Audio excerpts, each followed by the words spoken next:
여호수아서의 말씀을 읽었습니다. 여호수아서는 영적 전쟁을 비유해 주는 말씀입니다. 출애굽기와 민수기가 광야 생활을 기록했지요.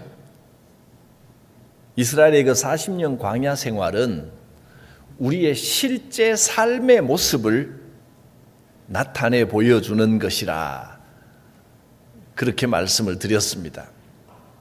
그리고 여호수아서는 영적인 전쟁을 비유해 줍니다. 보통은 이제 사람들이 가나안을 약속의 땅이라고 생각하기 때문에 여호수아서는 이제 가나안에 들어가는 과정입니다. 가나안에 들어간 다음의 일입니다.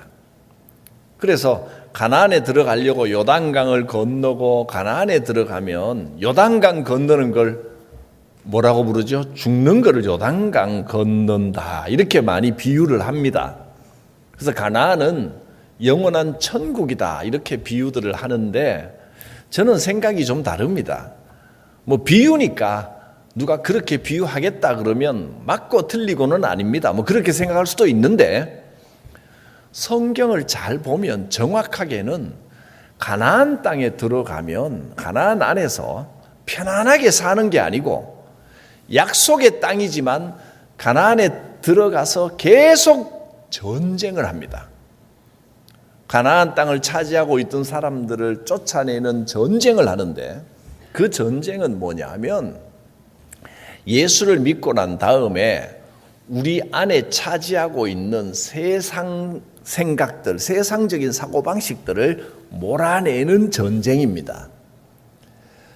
그러니까 정리하자면 출애굽기와 민수기의 광야 생활은 우리 실제 삶의 모습이고 여호수아서 요단강을 건너서 가나안을 차지하는 가나안 안에서의 모습은 우리의 영적인 싸움, 예수 믿고 교회 다니고 신앙생활 하고 난 다음에 우리의 영적인 싸움을 어떻게 해야 되나 하는 것을 보여주는 겁니다. 여호수아서는 영적인 전쟁의 기록입니다. 이 영적 전쟁에서 우리는 반드시 승리를 해야 됩니다. 어떻게 하면 승리할 수 있는가? 그 원칙을 여호수아서가 정확하게 가르쳐 줍니다.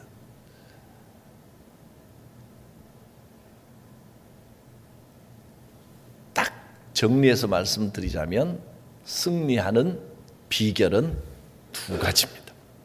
이 두 가지 원칙만 잘 지키면 믿음 생활에서 반드시 승리할 수 있습니다. 영적 전쟁의 원리 두 가지. 그거 미리 말씀하면 또 재미없죠. 제가 뒤에 가서 말씀드릴게요. 지금 이야기하면 뒤에 가면 잊어버릴까 봐.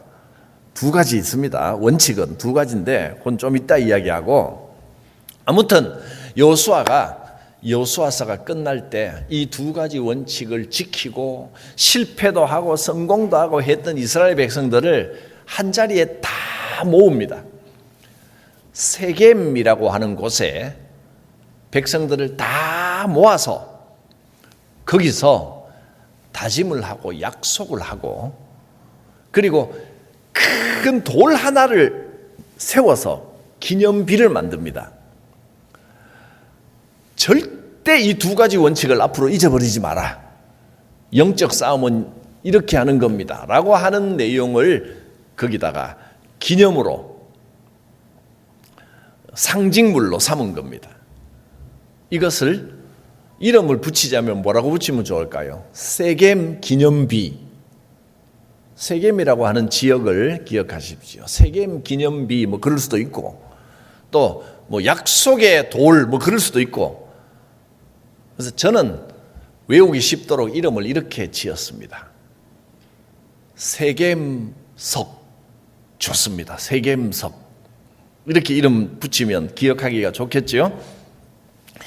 직접 한번 성경을 살펴보겠습니다. 오늘 읽은 본문 말씀인데 그날에 모든 전쟁을 끝내고 여호수아가 세겜에서 이 지역 이름 세겜이라고 하는 곳 세겜에서 백성들과 더불어 언약을 맺고 그들을 위하여 율례와 법도를 제정하였더라. 앞으로도 반드시 이래야 됩니다 라고 하는 법칙을 정했단 말이에요.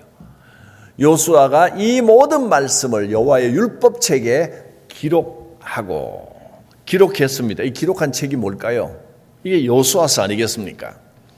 그리고 큰 돌을 가져다가 거기 여호와의 성소 곁에 있는 상수리 나무 아래에 세우고 나무 밑에 돌을 세우고 기념비를 만들었습니다.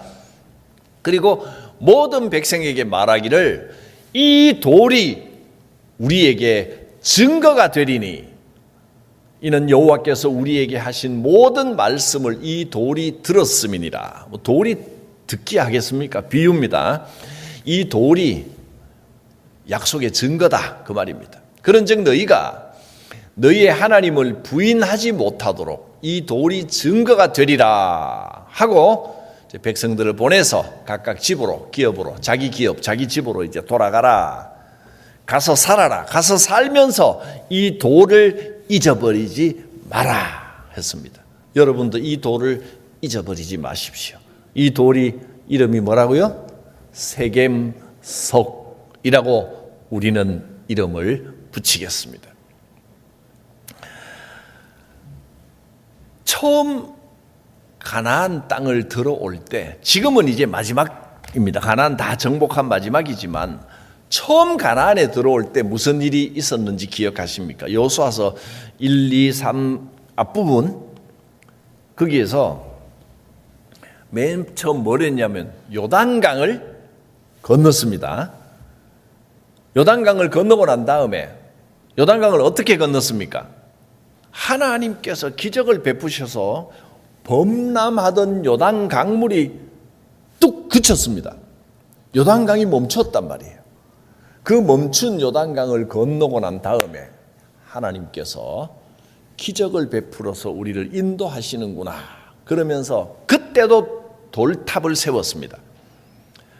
그때는 각 지파 백성들 대표 한 명에게 돌 큰 거 하나씩 가지고 오라 그래서 돌을 12개를 무더기로 쌓고, 이거는 기념비가 돌 한 개가 아니고 12개로 만든 기념비입니다. 요단강을 건넌 기념으로 하나님께서 우리를 도우셨다라고 하는 증거, 상징물로 또 돌을 12개를 세우고 그 돌을 뭐라고 이름 붙일까요? 거기서는 여리고성 앞에 있는 길갈이라는 곳에서 탑을 세웠기 때문에 지역 이름을 따서, 이것도 사실 이름을 붙이자면 정확하게는 요단강을 건넌 기념비 뭐 이런 식으로 적어야 되는데 우리는 기억하기 좋도록 그 돌을 길갈석이라고 부릅니다. 길갈에 세워진 돌입니다. 여호수아서는 길갈석에서 시작해서 세겜석으로 끝난 겁니다. 길갈에서 세겜까지. 저는 이 내용을 너무 개인적으로 너무 좋아합니다. 왜냐하면 이 길갈석이 제 이름하고 비슷하기 때문입니다. 길갈석, 세겜석, 이렇게 가나안 전쟁을 마무리하면서 세겜에 모여서 백성들에게 다짐을 하고 반드시 이 원칙을 지키십시오 하고 결단하게 했습니다. 영적 전쟁에서 승리하는 두 가지 비결. 첫째는 순종입니다. 승리의 비결은 순종입니다. 두 번째는 성결이라고 말했습니다. 순종과 성결. 순종이란 말씀을 따르는 삶을 순종이라고 부릅니다. 말씀을 따르는 삶. 이것을 거듭거듭 반복해서 훈련을 해야 됩니다. 한번 결단하는 걸로 끝나서는 안 되고, 왜냐하면 마음은 말씀대로 살고 싶지만 우리 생활 습관이나 몸이 내 마음대로 살려고 하는 게 있기 때문에 자꾸 훈련해야 됩니다. 여러분, 순종의 훈련을 하시기 바랍니다. 그것이 영적 전쟁에서 승리하는 비결입니다.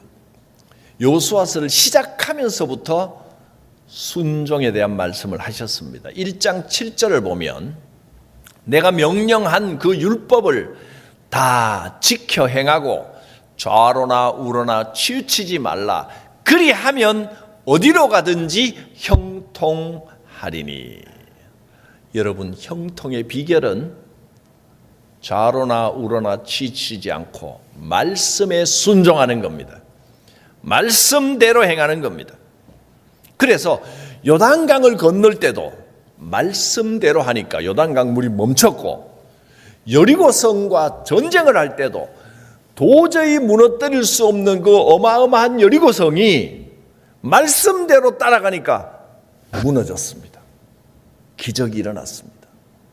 하나도 다치지 않고 피해를 입지 않고 이스라엘은 조금도 다치지 않고 여리고성만 와르르 무너졌습니다.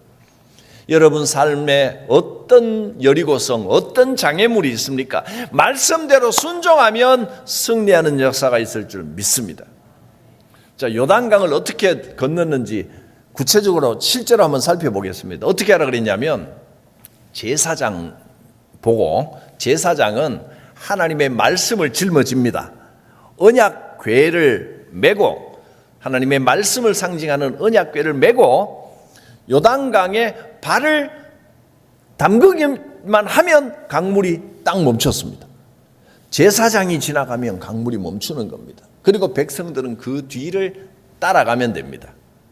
백성에게 명령하여 이르기를 어떻게 하라 그랬냐면, 백성들은 레위 사람 제사장들이 너희 하나님 여호와의 언약궤를 메는 것을 보고 너희가 있는 곳을 떠나 그 뒤를 따르라. 오직 언약궤를 맨 제사장만 따라가라 했습니다. 그랬더니 요단강이 멈췄고, 여리고성을 무너뜨릴 때도, 여러분, 여리고성을 뭐 하루에 한 바퀴씩 7일 동안 돌고 마지막 7바퀴 돌고, 그래서 돌았더니 빙빙 돌았더니 무너졌다 이렇게 말하는데, 사실 정확하게 말하면 주위를 도는 게 핵심이 아닙니다. 그걸 돌 때도 맨 앞에 언약궤를 맨 제사장이 가고 백성들이 그 뒤를 따라가는 겁니다. 말씀을 따라 돌았다는 겁니다. 딴 데 여리고성을 공격할 거니까 딴 길로 갈 수는 없고 여리고성 주위를 돌았겠지요. 맨 앞에 언약궤를 맨 제사장이 가고 백성들은 그 뒤를 따라갔다는 게 중요한 겁니다. 오늘날 목사가 꼭 옛날에 제사장 이렇게 연결할 수는 없지만, 그래도 기능적으로 볼 때 언약궤를 메는 제사장의 역할이라고 하면 오늘날에는 목사가 그 역할을 감당을 해야 됩니다. 목사는 죽거나 사나 언약궤 메야 됩니다. 언약궤를 딱 메고 앞장서서 갈 테니까 여러분은 그 뒤를 잘 따라오시길 바랍니다. 어느 날 보니까 목사님이 설교를 하는데 여러분에게 인기를 얻고 싶어서 재미있는 이야기 어디 끌어모아가지고 막 웃기려고 하고 이러다 그 말씀에 집중 안 하고 뭐 이상한 이야기 갖고 와서 막 하거들랑 여러분이 제 등짝을 팍 때리면서 목사님 정신 차려 해주시기를 바랍니다. 언약궤를 메야 됩니다. 언약궤 메지 않고 혼자 덜렁덜렁 가는 제사장 따라가면 안 됩니다. 제사장은 자나깨나 나는 언약궤를 메는 것이 사명이다. 그거 잊어서는 안 되고, 여러분은 언약궤를 맨 제사장만 따라가면 그 길이 형통할 것입니다. 근데 주의사항이 하나 있습니다. 제사장을 따라가는데 너무 가까이 가지 마라 그랬어요. 멀찌감치 따라가랍니다. 얼마나 멀리 따라가냐면, 너희는 언약궤를 맨 제사장의 뒤에 2000규빗 떨어져서 따라가라. 2000규빗이 얼마나 되냐면 1규빗은 성인 남자가 손을 이렇게 꺾었을 때 여기 팔꿈치에서 손끝까지 여기 1규빗입니다. 그러니까 짧은 사람은 한 40cm, 긴 사람은 한 50cm 되겠죠. 이런 거 길이 잴 때 이렇게 하나, 둘 이렇게 재면 여기 1규빗, 2규빗 이렇게 되는 겁니다. 2000규빗이면 몇 미터 됩니까? 40cm로 치면 800m, 50cm로 치면 50cm까지 되는 사람이 옛날 이스라엘 사람들 키도 좀 작고 했으니까 40cm로 치면 될 것 같습니다. 800m 정도 떨어지면 어떻습니까? 잘 안 보이겠죠? 가물가물할 것 같습니다. 그런데 이제 이 도시에서 800m 보이는 거 하고 요즘 또 공기에 먼지가 많을 때 이렇게 잘 안 뿌옇게 보이는 거 하고 옛날 맑을 때 보이는 거 하고 또 좀 다를 겁니다. 그리고 산에서 보는 800m는 굉장히 가까워 보여요. 근데 이 도시는 되게 멀어 보이고 평지, 완전한 평지에서 저 앞에 800m 정도면 가물가물 어디로 가는지는 아는데 누군지는 정확하게는 모르겠고 그 모양만 좀 보이고 그 정도 될 겁니다. 그러니까 백성들이 제사장에게 너무 가까이 붙지도 말고 그보다 너무 떨어져서 안 보이면 곤란하고 여러분 제가 언약궤를 딱 메고 갈 테니까 너무 가까이 오지 마시고 2000규빗 떨어져서 따라오시기 바랍니다. 너무 가까이 또 친해지려고 다가오면 그것도 위험합니다. 인간적으로 너무 친해지려고 하지 말고 또 목사하고 친해지려고 너무 농담 따먹게 하려고 하지 말고 인간적인 친근감보다 말씀을 보고 그 언약궤를 맨 제사장을 따라가면 너희가 하는 모든 일이 형통하리라 하셨습니다. 말씀에 순종하며 묵묵히 따르면 하나님의 손길 그 기적의 역사가 나타납니다. 두 번째 비결, 두 번째이자 마지막 승리의 비결은 성결입니다. 자신을 성결하게 하라 하셨습니다. 그것이 승리의 비결입니다. 직접 한번 보겠습니다. 3장 5절에 이렇게 말씀합니다. 여호수아가 또 백성에게 이르기를 너희는 자신을 성결하게 하라. 여호와께서 내일 너희 가운데서 바로 다음 날 미래에 곧 너희 가운데 귀한 일을 행하시리라. 우리가 성결하기만 하면 우리의 삶에 기적을 일으켜 주시고 형통케 하시겠다는 약속입니다. 성결하게 한다는 게 어떻게 하는 걸까요? 깨끗하게 만드는 거죠. 마음을 비우면 성결일까요? 그렇게 생각할 수도 있죠. 일반적으로는 그렇게 생각할 수 있습니다. 그런데 성경이 말씀하시는 성결이란 뭐냐 하면 자기 자신을 의지하거나 세상적인 것들을 의지하지 않고 세상 것들을 비워내고 하나님을 의지하는 것을 성결이라고 말합니다. 세상 것에 기대지 않고 하나님을 의지하는 것이 성결입니다. 그렇게 성결한 삶이 되는 것을 거룩하다 이렇게 말하는 겁니다. 우리는 이 땅에 살기 때문에 세상 걸 완전히 벗어날 수는 없습니다. 어느 정도 세상 속에서 세상적인 방법을 따르기는 하지만 여호와 하나님을 의지하는 것이 적어도 50% 이상은 돼야 됩니다. 세상의 사고방식은 욕심을 기초로 합니다. 욕심이 무조건 나쁜 건 아닙니다. 아주 좋게 작용하기도 합니다. 욕심이 있기 때문에 성공하고 싶어 하고 욕심이 있기 때문에 열심히 하고 욕심이 있기 때문에 성실하게 일하는 겁니다. 욕심은 나쁜 건 아닙니다. 세상의 기본은 욕심입니다. 그런데 그 욕심이 지나치면 탐욕이 됩니다. 탐욕은 죄입니다. 욕심이 나쁜 건 아닙니다. 우리가 이 땅에 살아가면서 어느 정도 욕심이 좀 있어야 됩니다. 그런데 그 욕심이 지나치면 왜곡되면 아주 위험해집니다. 성경이 경고하는 것이 바로 그겁니다. 하나님을 의지하지 않고 세상 방식, 욕심에만 의지해서 살아가는 대표적인 사례가 선악과입니다. 선악과는 아담과 하와가 하나님을 의지하지 않고 내 힘으로, 내 능력으로 내가 선과 악을 판단하겠다, 내 힘을 의지하겠다, 그게 선악과입니다. 나쁜 짓을 하겠다는 게 아닙니다. 선한 일을 하되 내 힘으로 해보겠다는 겁니다. 자기를 의지하는 것, 그게 위험한 겁니다.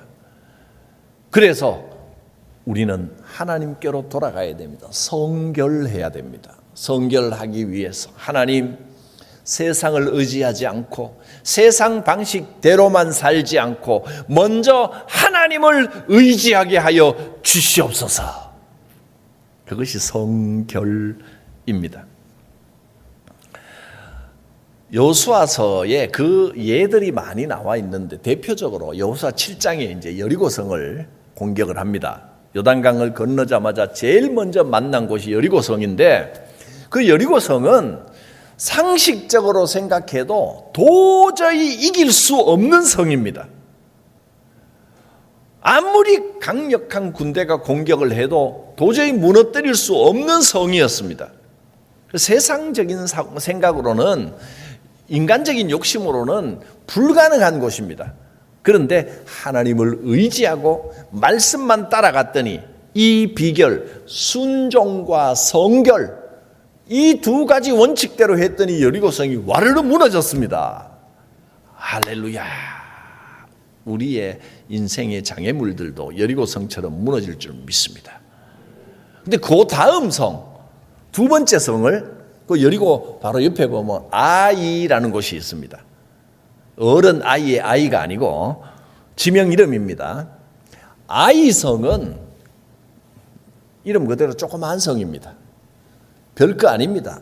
여리고성도 무너뜨렸는데 저까지 성쯤이야. 그러니까 이스라엘 백성들이 군대가 전부 출동할 필요도 없고 우리 중에 일부만 한 2, 3천 명만 보내도 저 정도는 얼마든지 무너뜨립니다 하면서 주력 부대가 가지 않고 2군을 보냅니다. 그랬다가 완전히 패배하고 정말 박살이 났습니다. 자기들 힘을 믿고 자기들 자신감으로 전쟁을 하니까 완전히 패했습니다. 이것을 보면 여리고성, 아이성, 이 경험들을 살펴보면 전쟁은 인간의 힘으로 하는 게 아니고 하나님께 속한 것이로구나. 영적 전쟁은 하나님을 의지할 때 이기는 것이로구나 하는 것을 깨닫게 됩니다. 아이성에서 실패한 후에 하나님께서 이렇게 말씀하십니다. 7장 13절을 보면 너는 일어나서 백성을 어떻게 하라고요? 거룩하게 하라. 성결하게 하라는 겁니다. 성결, 거룩 통하는 이야기입니다. 여기서 말하는 거룩하게 하는 것은 뭐 자기를 씻고 무슨 기도를 많이 하고 이런 것만 말하는 게 아니고 하나님을 의지하는 것을 회복하라는 겁니다. 거룩하게 하라. 너희는 내일을 위하여 스스로 거룩하게 하라. 하나님을 의지하라는 겁니다. 거룩이라는 말은 하나님의 특성입니다. 거룩, 하나님께 속한 겁니다. 하나님을 의지하고 하나님께 속하고 하나님의 방법대로 살아가는 것이 거룩이요 성결입니다.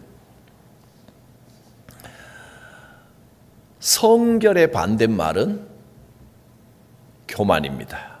내가 할 수 있다. 내 힘으로 능히 할 수 있다. 그게 교만입니다. 교만한 인생은 결국 망합니다. 여러분, 내 힘을 의지하지 마십시오.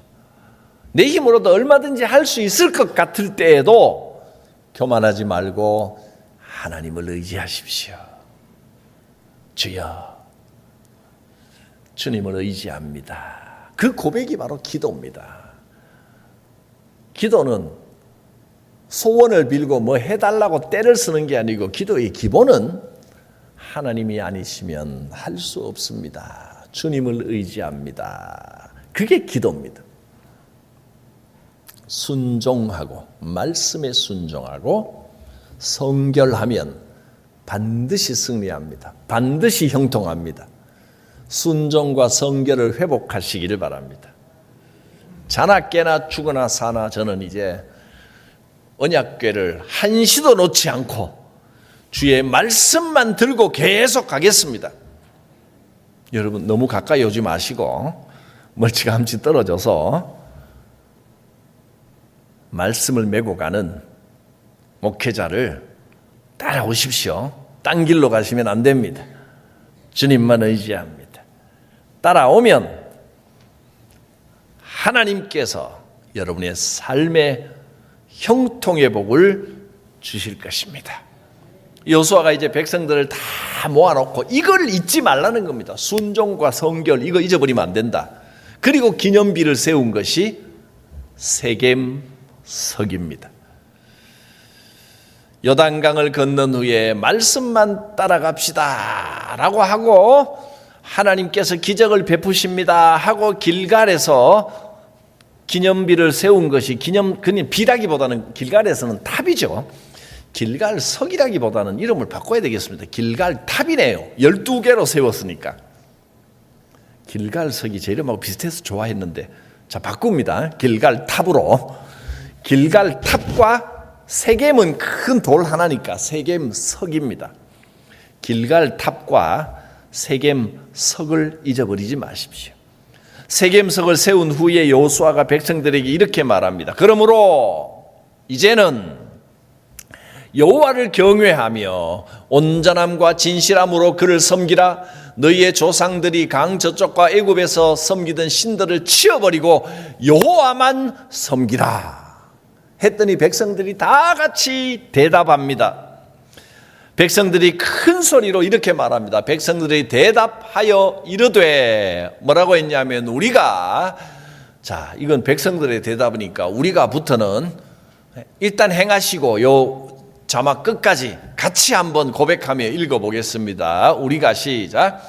우리가 결단코 여호와를 버리고 다른 신들을 섬기기를 하지 아니하오리니 이는 우리 하나님 여호와께서 친히 우리와 우리 조상들을 인도하여 애굽 땅 종되었던 집에서 올라오게 하시고 우리 목전에서 그 큰 이적들을 행하시고 다음에 아직도 계속됩니다. 하니라 빼고 니다까지 백성들의 대사 우리가 처음부터 또 다시 읽습니다. 시작.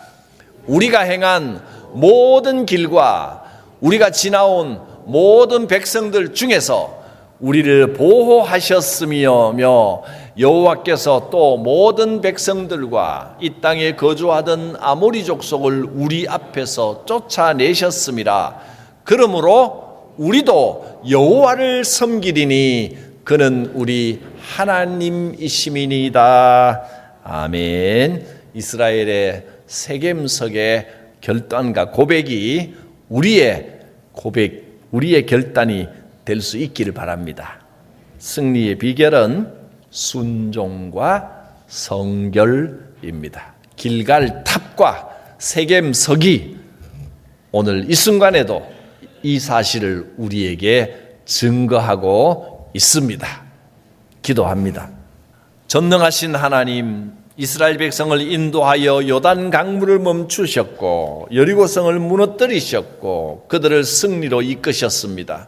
오늘 우리의 삶도 형통하게 하시고 승리로 이끌어 주시옵소서. 길갈탑과 세겜석을 잊지 않게 하옵소서. 예수님의 이름으로 기도드립니다. 아멘.